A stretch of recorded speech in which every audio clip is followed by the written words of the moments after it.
Ladies and gentlemen, this is really a great honor for me to be invited by the Southeast Asia Ministry of Education organization to be the keynote speaker on this important issue. Value-based leadership has long been known as one of the major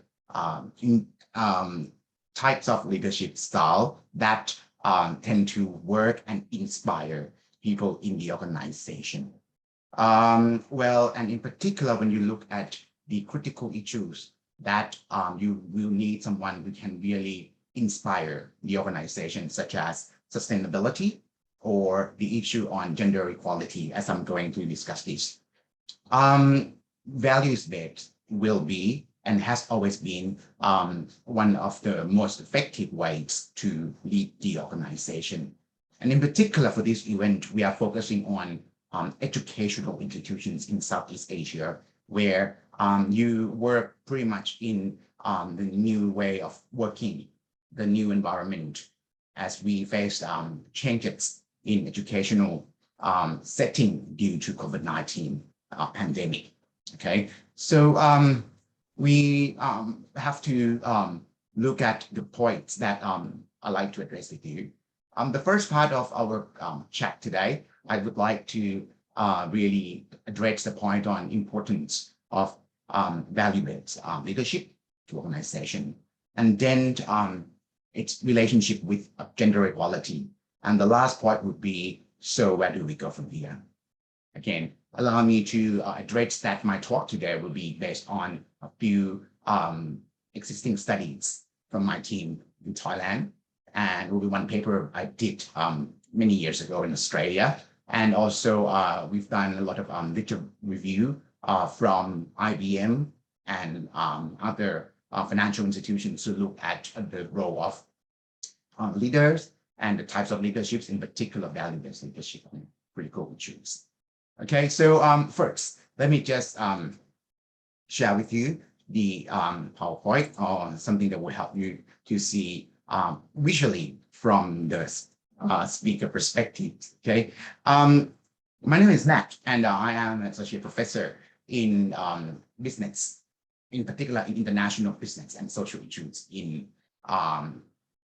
Southeast Asia. My area is actually looking at mining and women before in Thailand and Laos, Vietnam, and at present I look at female entrepreneurs as well as the LGBTIQ plus in business and sustainability. Right, so we look at this photo, which was taken a few years ago.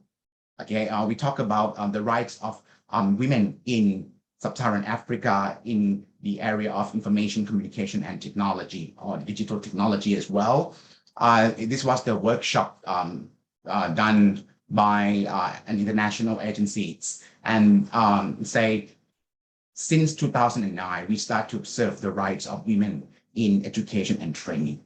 Okay, we can also see the fact that a number of organizations these days start to promote women at the management level, including educational institutions.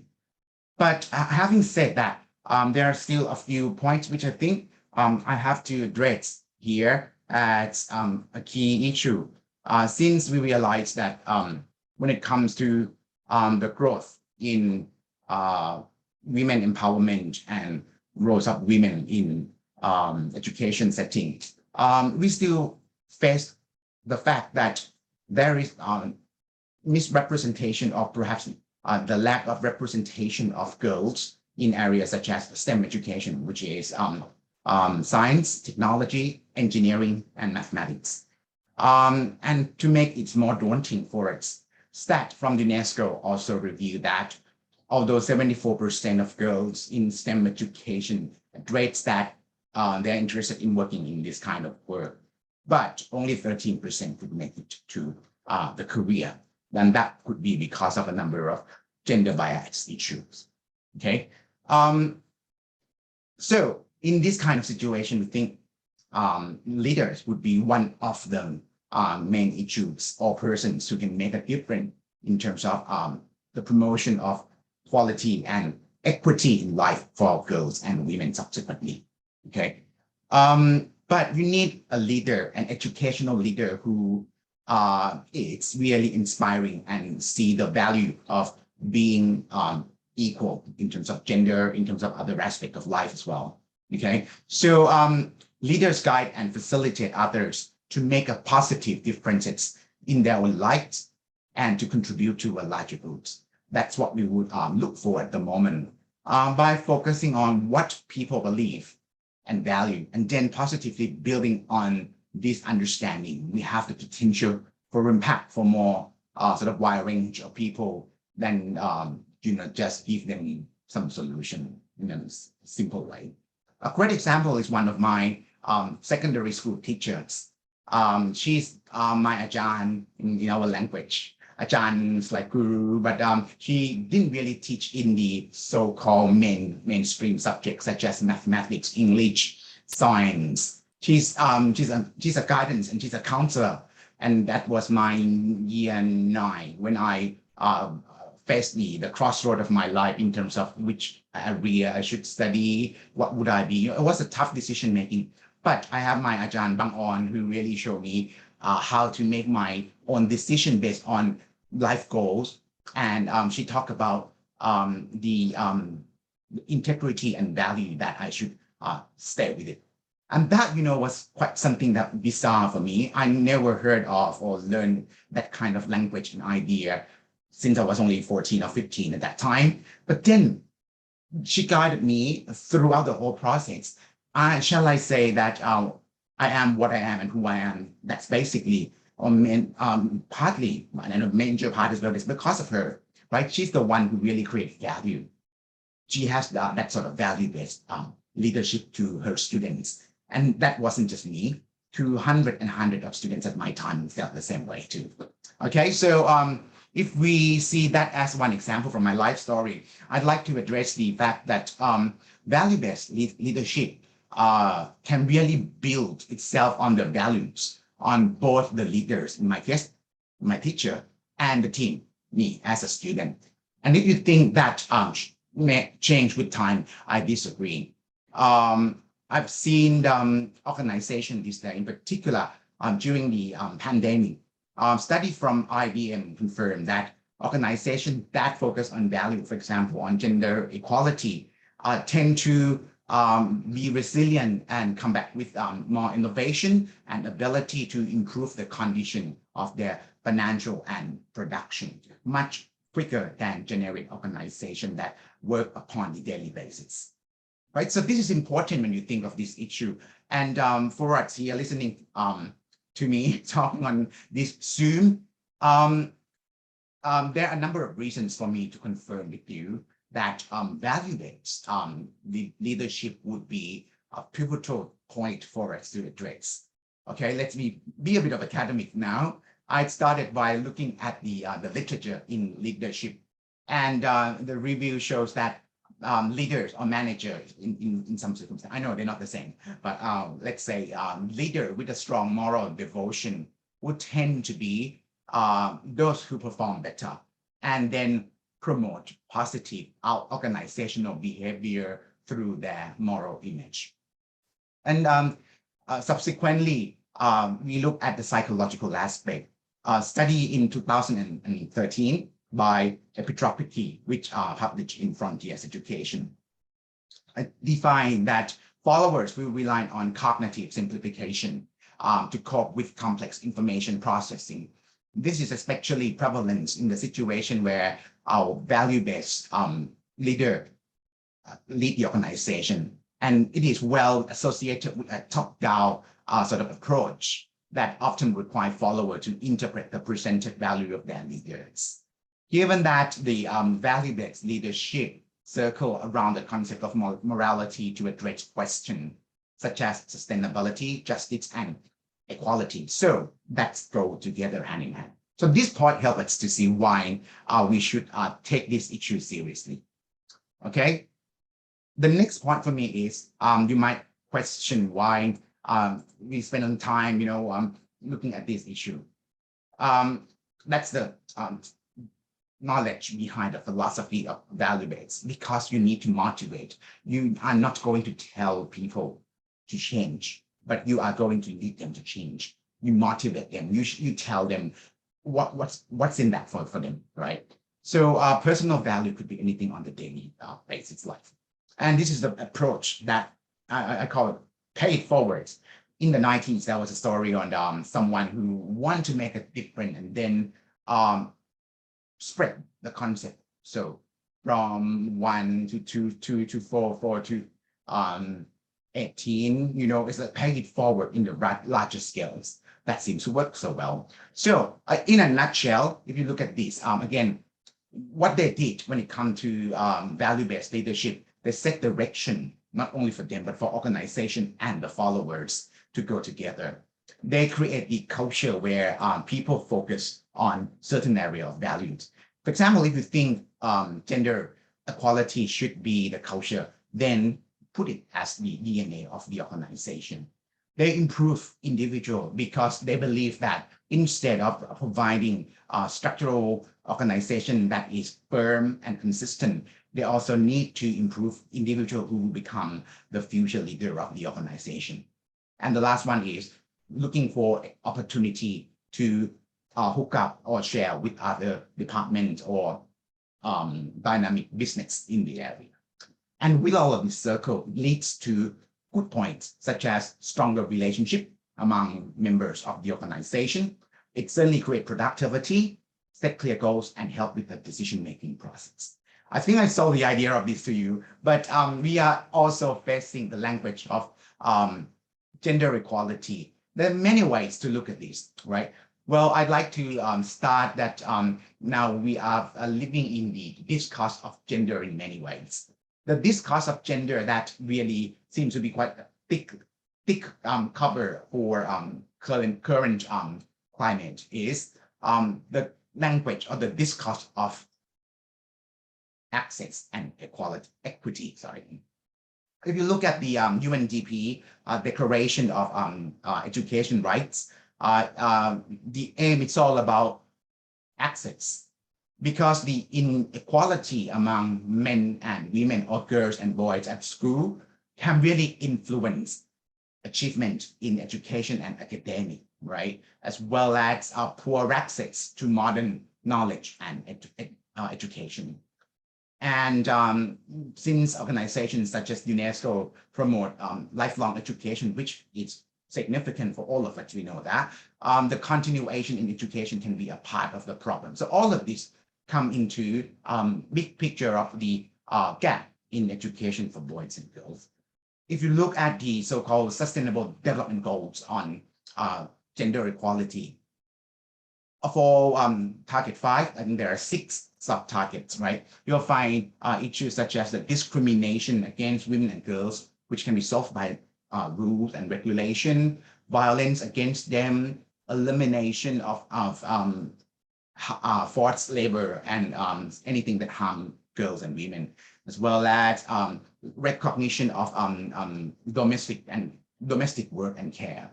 They are unpaid, and being mom, it's really double time job, but you don't get paid and don't recognize, right? And access to reproductive health and rights. Well, all of these, if you look at the discourse of global language on equality in education, I see 3 aspects come from that. First, we need to promote inclusion in social policies that lead girls to be able to choose and design what they want to study. So it should come from the student in terms of what I need, rather than from the parents or society tell them that you should be an engineer because it's an engineer. We feel this, and there are some gender specific kind of education that not a lot of educators understand that they play this part, and they might misguide girls or boys into the inequality in education. For example, girls were told to do something of soft, homely kind of feminine work. So women in areas such as STEM can be quite limited in some part of the world. Respect and recognition for women and their contribution. Women contribute a lot in terms of, as I mentioned, domestic work, care work, as well as being the consultant and those who really listen to the family members. So that has to be recognized in any way. And the last one is opportunity for them to get access in profession, in resources. To me, resources important. And working in my previous project, I found that the lack of opportunity for girls to go into the direction that they need can be really the main for the higher level of gender inequality among men and women in the future. Well, allow me to put one story into this presentation.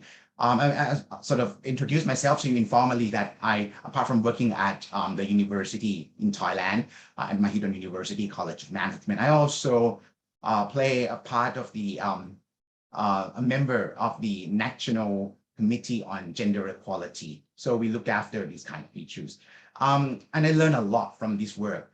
Let's say in the last nearly 3 years of my, actually it's over 3 years now, of my position in this team, I realized that nearly 60% of the cases on gender inequality occur in educational settings, such as school or university. And when you break that down into cases, you found issues such as the lack of clear policy on gender-related management. For example, graduation ceremony or gown, or ability to choose to wear uniform or hairstyle, the way you need to address yourself. All of these are very superficial in some part of the world, but it became unclear. And if you imagine, if you were 17 years old, freshman at university, in your year one, you feel you have this ability to express yourself. But the first day go to uni, your teacher said, you can't dress this way because you're a woman, you can't wear pants, for example. It keeps happening over and over again, to the point that by the end of year one, that person may decide to leave the university. And that happens, and we work on this, all right? Our second is on verbal and physical violence. We don't see much of physical at this level, which again, this is still one good part. Still, it's not good, but it's better that verbal tend to be much more prevalent than physical. In fact, all of this should be eliminated. It happens because of the difference in power and stages. For example, school directors and the new teachers who need to be successful in the appraisal, but because of the contrasts on appearance and identity, that can really create to being sacked by the director, or saying something nasty on and on, using verbal abuse to make sure that a person with gender diversity would feel inadequate enough to stay in the place. And the third point in terms of issues, I found inability to change, because it takes times and also perhaps a lot of effort for organization in the government sectors to change the policy, because it's all related as a web of sin, right? You have to change that spot and then change another and then change another that come back to you later. So issues such as technology, learning management for kids would be problems that we deal with. At each meeting we found, again, not again, about teacher who harassed the student because he or she need to dress in the way that doesn't really fit in what it's stated in the ID card. And that it's ridiculous to see things still happen in Thailand this time of the year. It's 2022, right? Cyberbullying, I think it's more and more in that sense. So what should we do? As a value-based leader, have the thinking with commitment, make it out loud. How do you set the tone and goals on gender equality? If you say, we have to be on the same platform together, regardless of equality, regardless of sex, sexual issue, regardless of experience, everyone is a human being. So you treat them equally, but you need to walk the talk by getting enough resources and commitment to your work. You need a champion, you need a role model. that would work if you create one. I'm quite familiar with educational or school council where students can echo their voice and become the champion. We lack of this gender role model in school level, university level, and or perhaps at work level. Peers learning, we can learn this from the experience of our neighbor or other part of the world. This day with the connection of internet. I found that it's quite easy to make these kind of friendships and new friends in nanosecond, but I have to maintain. And the last one, which is important, is gender issues can be new things for a number of people in organizations. So instead of expecting them to know from the intuition, you need to educate them, and using new ways of learning. You can match students or people in the organization, your teachers who may not be familiar with this issue together, right? And that will become something that of groundbreaking, completely for someone who know nothing about gender equality. Okay, so this is my point that I'd like to address today, and I hope we can really further the conversation after this. I have 3 questions that I postulated before I arrived this meeting, and once again, I'm sorry, 8 minutes late because of the time differences, and I misunderstood it. But I hope we can continue this conversation on where do we go from here in terms of policy, in terms of action from the government and those who are in charge of education at different levels, from K to 12, from vocation or TVET to university. So I look forward to hear more from you when you have any questions. Thank you very much.